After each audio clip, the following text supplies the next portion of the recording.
Siri ya Mulungu ni bomu bea dimaye kumanya ni hani.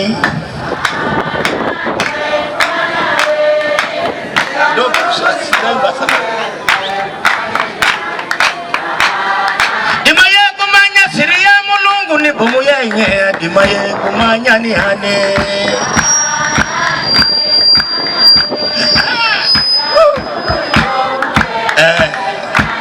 Tosha, imetosha.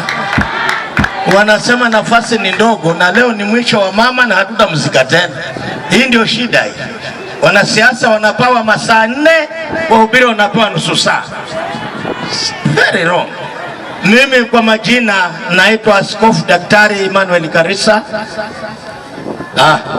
DJ please, hiyo kitu haiendani bwana. Ya. So ndio hiyo eko bwana. Wakati watu wanaongea hawahitaji eko. Sijui kama ninyi mnasikiaje. Wewe nini sasa? Bwana Yesu asifiwe.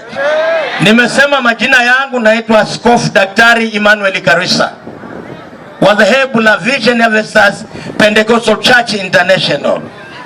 Nimekuja hapa kumsindikiza nyanya huyu ambaye kuna wakati tulikuwa pale, kulikuwa na mazishi pale na tukafika kwa sababu kuna mchungaji Thomas Mwabati ni mchungaji katika dhehebu langu, na ninaposikia amepata shida siwezi kuwa mbali.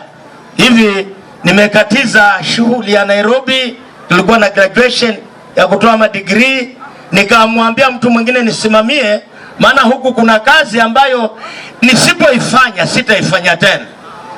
Kwa hivyo niko hapa, kwa hiyo tumsindikize mama alale salama, abaki mimi na wewe. Basi sijui ni nani atatangulia. Mimi sitaki niende haraka, lakini wewe utangulie, maana wewe hata si pastor. Sasa nikienda mimi wewe utafanywaje? Mungu akubariki.